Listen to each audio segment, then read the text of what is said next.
Hi everyone, my name is Joey Perugino, and my presentation today will be on the challenges of implementing a PMO.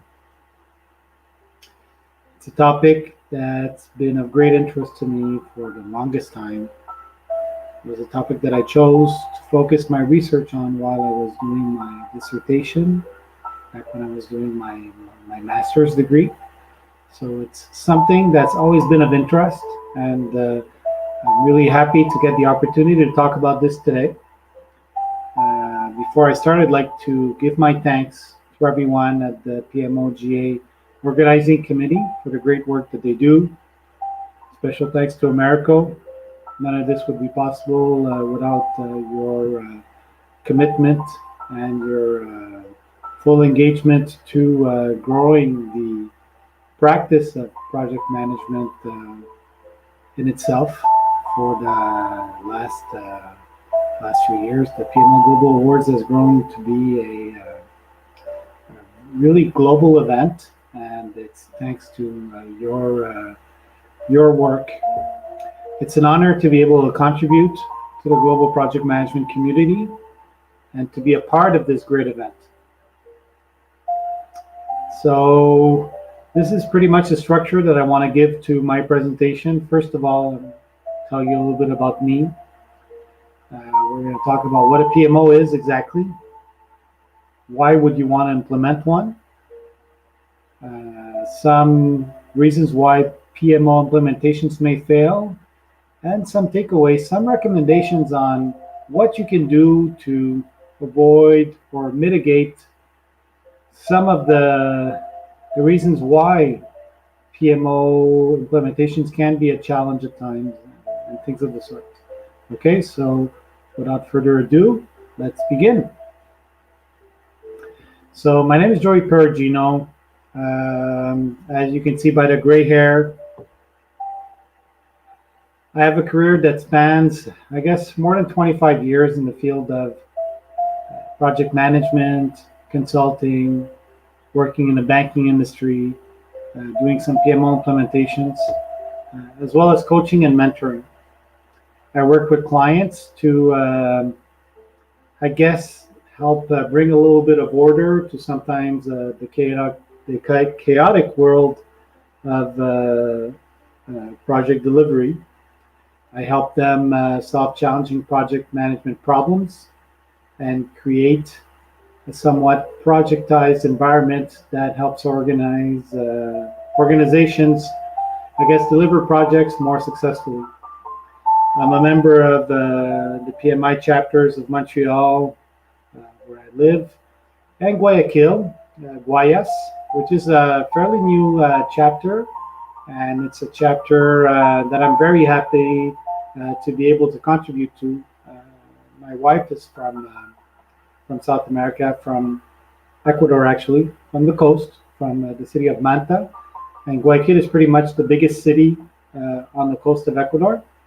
Very happy to see that project management practices are making inroads in that area.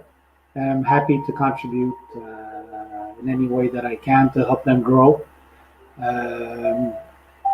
I can see now that they have become a full-fledged member, although they've only been, I guess, active for about 2 years now. So really good job on their part. I think they're very active. They're doing a lot of things to help build up the project management community in Ecuador, and congratulations to them are in order. I've been a judge for the last 2 years of the PMO Global Awards. It's really been a privilege. The PMO Global Awards for me is sort of like the World Cup of PMOs. You see the best PMOs from around the world compete with one another to see who can win the esteemed prize of being the global award winner for the year. Instead of doing it every 4 years, we get the chance to do it every year. So that's really cool. I get to see the best practices that are put forward by some of the best PMOs around the world. the best organizations around the world. So it's really, really a privilege and an honor for me to be a part of that also. I'm also the host of an event, a meetup in Montreal here that's called Let's Talk Project Management, Parlons Gestion de Projet. It's a bilingual meetup where we talk, hold some meetings in French, some meetings in English. And we used to meet just locally in person, but I guess for the last 6-7 months, due to the whole COVID context, we've brought our meetings online via Zoom, and have people from all around the world that come to my event, and that I get an opportunity to exchange with. So it's really great. One of the reasons why I decided to hold this meetup is it gives me an opportunity, in a sense, to give back to a community that has given so much to me. And I'm very grateful to have an opportunity to help mentor, I guess, people that are thinking of coming into the project management world. It can be very challenging at times, and playing the role of mentor or having somebody that you can simply ask your questions to is a great thing. So I'm glad that I can be that person for some people that are looking to make their way into our project management community. Okay, so let us begin. So what is a PMO? PMO, I guess it's a project management office. It can be either internal or external to a company. It sets, maintains, and ensures that standards for project management are uniform across the entire organization. They're the keepers of the best practices. They provide the organization, I guess, with information on how projects are doing, and I guess they help ensure that projects are delivered in a more standard manner. This helps, I guess, in the delivery of projects in itself. And as such, PMO is pretty much the friend of the organization and the friend of the project manager, because they, in this chaotic world that is sometimes the delivery of project, having an entity that is there to support you, to help you move your project along, remove obstacles and things of the sort, is a great thing. A quote from Brian Weiss, who's the Vice President, Practitioner, Career Development of PMI, is that at the end of the day, PMOs are in place to help organizations deliver value to their stakeholders all across the organization, to projects and to programs. Project management offices have been in place now for about 25 years. They started in the mid-1990s. As organizations grow, the size and the complexity of the projects become more significant, and as a result, you need, I guess, a little bit of a more structured approach to the management of these strategic initiatives that are sometimes vital to the survival of an organization in itself. Failure is not an option. The PMO is project management's proposed solution, I guess, to the delivery of projects. So although the value that's attributed to the contribution of PMOs can sometimes be contested, as you can, I guess by the premise of the title of my presentation. Most large organizations today have a PMO because it provides a more structured approach to the management of strategic initiatives. And it has become a necessary evil, if you want to call it. Okay? Here's some interesting statistics on why you should implement a PMO. Well, first of all, it increases the insight into how projects are doing. It gives Management, I guess, an opportunity to intervene again and remove problems, or make sure that things keep moving forward. It makes project delivery more consistent by uniforming, in a sense, the manner in which projects are delivered, giving them common tools, common methodology, common reporting, using the same terms, references, and things of the sort.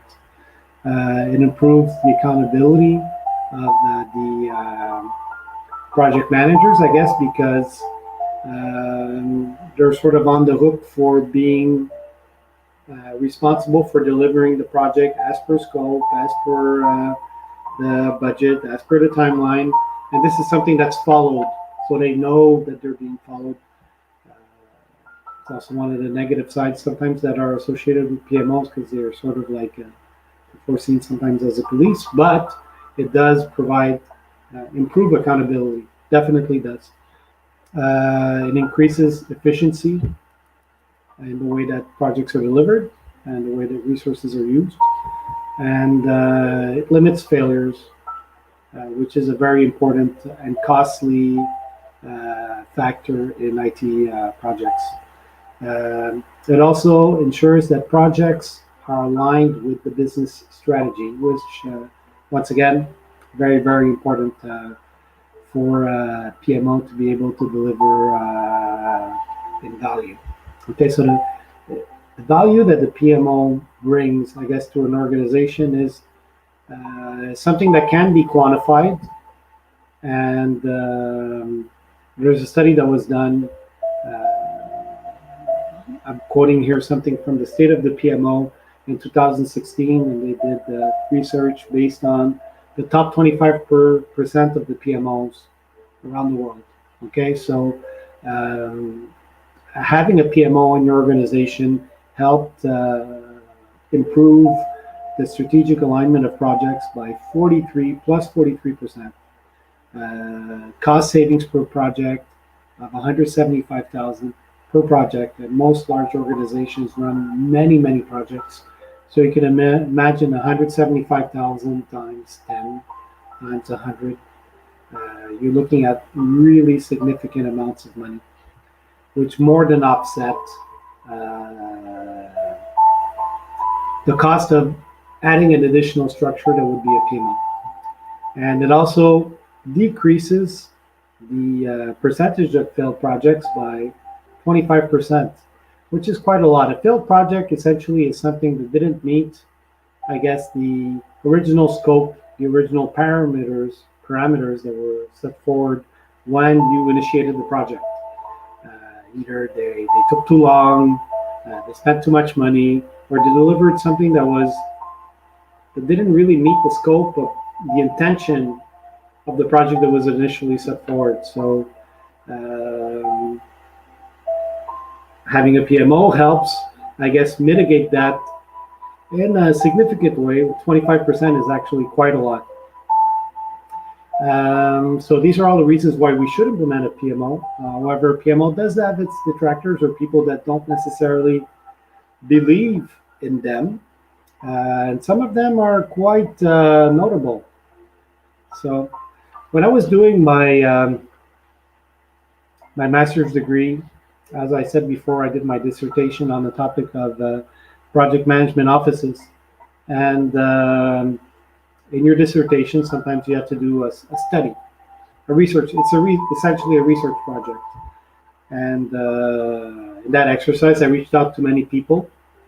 And one person that I reached out to was Bill Duncan, who was someone in the group that I had on project management on LinkedIn.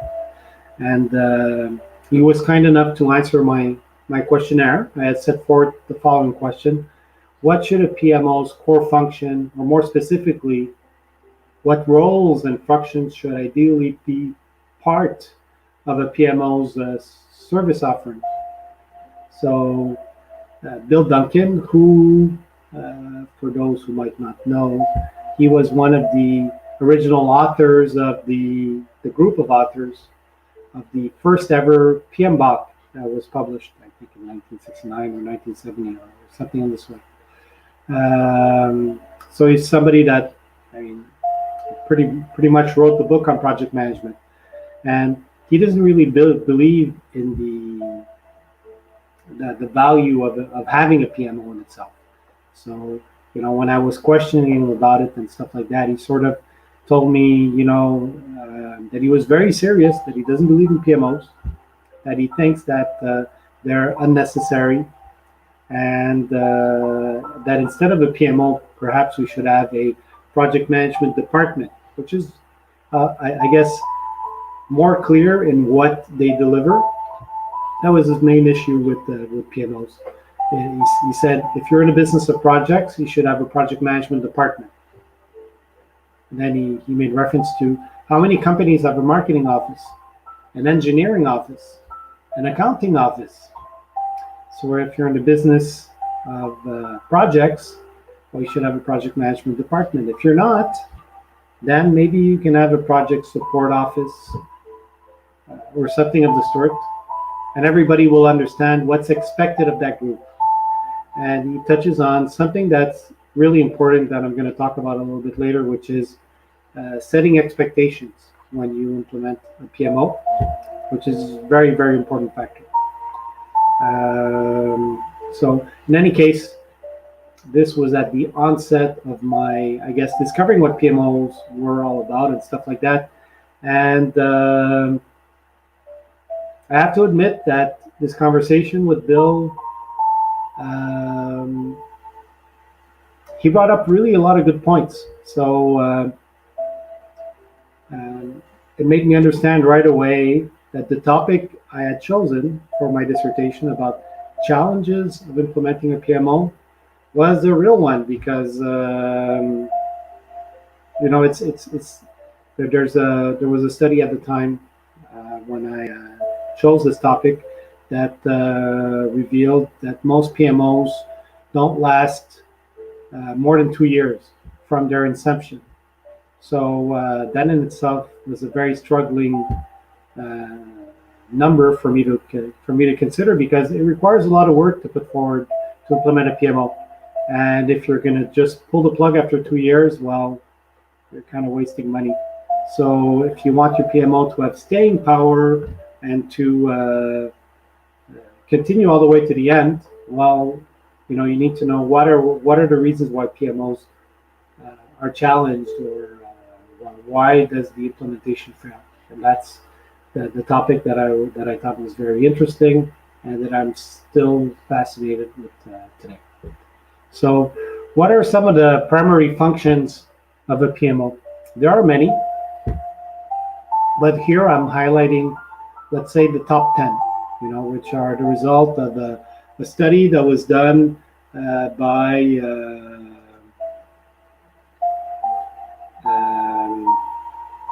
an entity, I think for the pulse of the PMO or something of the sort, and they came up with these 10 reasons. So, which of the following roles does the PMO fulfill within your organization? And these are some of the roles that were set forward. So, PMOs establish and monitor project success metrics. They provide, as I stated before, standardization, a uniform use of tools, of templates, of methodology.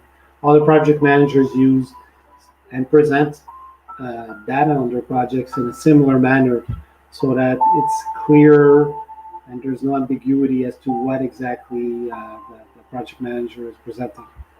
It contributes to the development of core competencies of the project managers themselves, and for the organization, well, it raises the level of the project management maturity of the organization. PMOs often perform the role of project management, program management, and portfolio management, which are two programs are a series of projects that are related, that they put together in a big in a program, I guess, and they all have dependencies, and you can follow them. Portfolio is a group of projects, sometimes several programs that are a part of a series of projects that are over which a PMO has governance. Um, so, as such, they do that function. They also provide training to the project managers themselves and to the organization on project management and things of the sort, so that they can be more current as to what project managers do and how they can help, I guess, in the delivery of projects and help organizations achieve their objectives. Project management offices also take care of, I guess, capacity management, providing project managers to projects, and also allocating resources and determining when resources might be needed at what time and things of the sort. Sometimes in organizations today, you'll see a lot of agile delivery, and they work in sprints. So you need to know when the project is going to need the architect, the solution architect, or the developer, or someone that does a very unique front end development or back end or things of the sort. When are you going to do your QA? When do you need those resources? So they help a little bit with that function. They also help, I guess, an organization determine which project should be prioritized. They really put a focus on benefits. And I guess this is very important for an organization with so many needs. How do you decide which projects you should be working on? And the PMO can assist or help with making that decision. They also help, I guess, transition completed projects to business, do the handoff, make sure that you do a lessons learned, and you keep the best practices so that the organization, the knowledge, the maturity of the organization can grow. And you have a repository of everything that was done, all the good and the bad. And when you take on new initiatives, you can use that as a benchmark or, I guess, a reference for you to be able to take that into account and have more successful delivery of your future projects. The good news is that PMO adoption rate is going up. Overall, 71% of companies today, of large organizations today, have a PMO. And this is a number that's increased significantly in the past 10 days, the past decade, the past 10 years, by about 10%. So that means that the value, despite the fact that sometimes it is a pain to implement a PMO, the value that a PMO can bring to an organization, which, as I demonstrated a little bit earlier, is quantifiable. It's something that organizations are starting to take notice of. And this is very encouraging for people that are, I guess, pro PMO, like I am, and think that they are, I guess, an addition that can bring value to organizations and are really there to help project managers, I guess, in the delivery of their projects. So if we are to ask ourselves, why do PMO implementations fail? One of the main reasons is sometimes the expectations of the stakeholders are unrealistic. So you have senior stakeholders that often have a lot of misconceptions about what exactly a PMO does. And that leads to, I guess some issues that can be a challenge for PMO implementations to overcome. If you have the wrong perception about what a PMO is and the value that it can bring to an organization, you might think that it's that it's not really something that brings a lot of value, and as such, you're going to have a hard time getting the buy-in of management or even project managers themselves. Like they see it more as additional red tape and things of the sort. So it's important to set the expectations about what the PMO can deliver right from the start.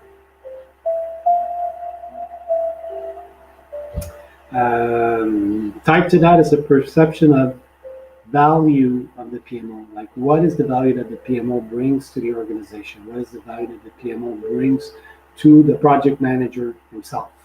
The PMO is often perceived as offering little or no value. They see it, as I said, as very bureaucratic. So the PMO reports to senior management, and therefore it's structured toward delivering value to them. Such PMOs tend to forget a little bit sometimes that they're also there to deliver value to project managers. It's sort of a relationship between all the different stakeholders, and successful PMOs get that right.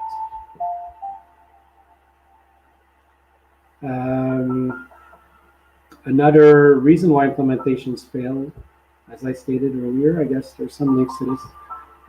There's lack of senior management support. So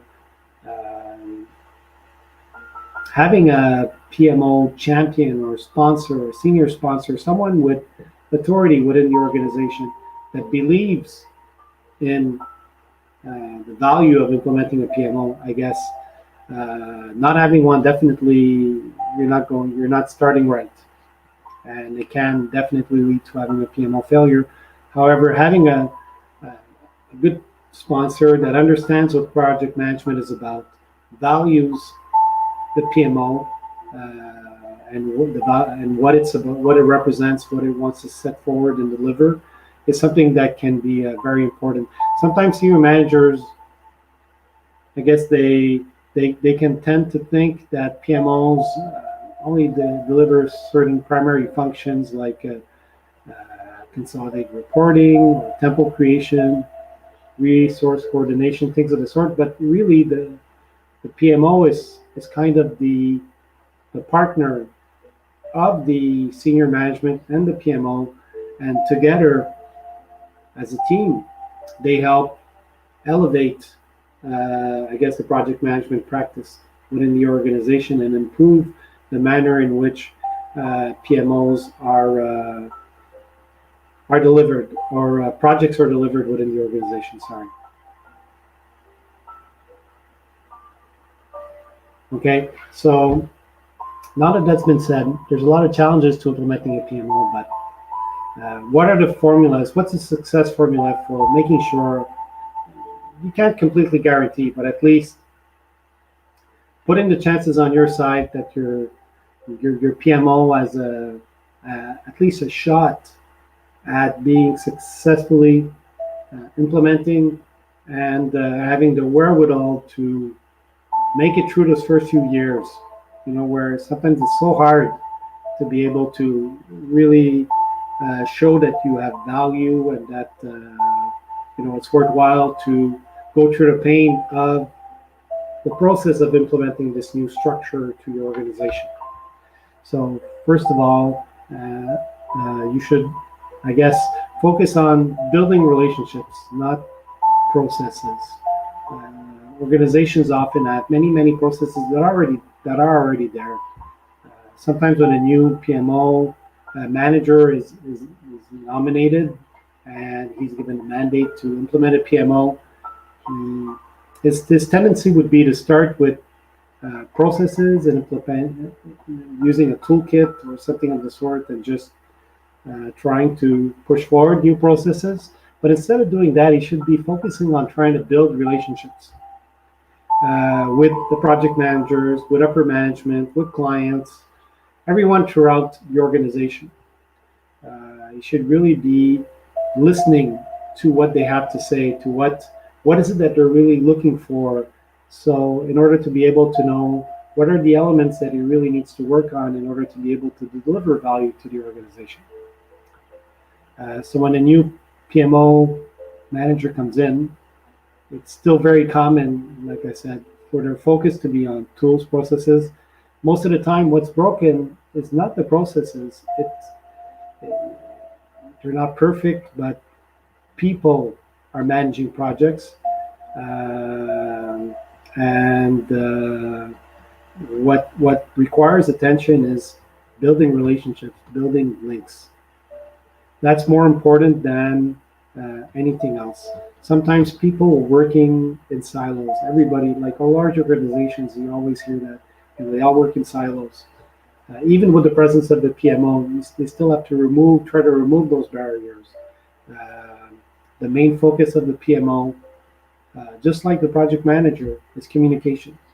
So they have to communicate, bring people together, talk about project management, talk about best practices, try to instill a new culture. I guess it's a very big change element to try to implement a PMO. So people are working in silos. They're not really talking to each other. They're not sharing the message. What a successful PMO implementation could or should be. So instead of starting right away, what you should do is do an as-is assessment. And as such, take a look at the way things are being done right now. There's no point in arriving with grand ideas for the PMO and trying to implement them right away. Start by finding out what the pain points are. Where does the organization stand? What are the strengths? What are the areas that need improvement? If you're to build a PMO roadmap, you should align it to the maturity level of the project management practices that are in place in the organization. You should start simple and ask what works and what doesn't. What should be stopped, what should be initiated, and things of the sort. What can be done better? What needs help? Where can you help? Where can you add value? Third thing is you should co-design the PMO roadmap with all the existing stakeholders, management, clients, and the project managers. PMOs exist to serve. It shouldn't be the other way around. So engage your stakeholders, let them play a part, let them sit at the table when you're thinking about what are the elements that you want to put forward in the creation of the PMO. If you treat your stakeholders as customers and ask what they value and what they need help with, you might gain, I guess, a little bit more commitment from them because you'll be partnering with them to design this new structure that's called a PMO. You're going to be adding real value. You'll be perceived as a true business partner. Another, I guess, success formula for PMOs is building communities of practice, and there could be more than one. It could be a community of practice for the Scrum Masters, for Agile coaches, for project managers, for developers, for product owners, and things of the sort. Very often PMOs are doing a great work, but no one knows about it. So why not use communities of practice as I guess some kind of communication tool where people will get an opportunity to get together, talk about what's being done in the organization right now, what can be improved, things of the sort. There's really great things that can come out of those communities of practice, and these are things that you can, I guess, use in order to be able to improve the manner in which projects are delivered, and find practices that are the best fit for the organization. The key here is to communicate. Project management is all about communication, and PMOs are no different. It's very important for them to be able to use every advantage that they have, every opportunity that they have to talk about their services, talk about how they're bringing value, uh, and talk about the relationship they want to build with the organization, with every stakeholder within the organization, for them to really, I guess, be the champion of project delivery, the champion of delivering value to the organization, helping organizations meet their strategic objectives. You know, and finally, it's very important for a PMO to be able to find ways, I guess, in order to be able to deliver value in as short a time as possible. So you really have to make your first 100 days count. You should define your success criteria right from the offset. Find a way to deliver value as quickly as possible. Look for some quick wins. Look for things that are quantifiable, measurable, that you can do in the short term that will help illustrate the value that your PMO is bringing to the organization. What are define KPIs, things of the sort. Do something that will be able to demonstrate, I guess, to the organization and to everyone that your PMO is not there to just add an extra layer of bureaucracy, but is there to help streamline processes and make things run better. And as I stated before, $125,000 per project, less than 25% less in project failures. These are good numbers, and you have to be able to make use of that, I guess, and try to illustrate how you're bringing forward this value as quickly as possible. The clock is ticking, so you got to make it happen, and you have the tools. If you have the right if you have the right conversations, and you partner with people throughout the whole organization, you have the tools in order to be able to make it true and successfully implement your PMO.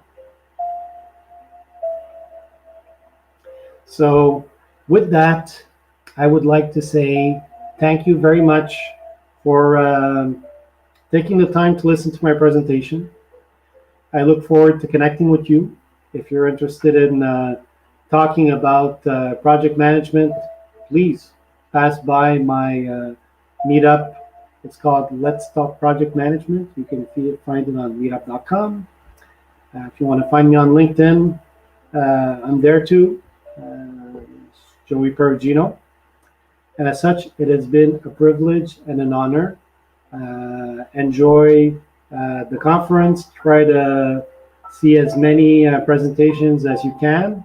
There's really some great things out there. And this year, for the first time, it's in many different languages. So you'll have presentations in French, in English, in Spanish, in Portuguese, and in Arabic. So 5 streams of conferences for you to see for about 10 days or more.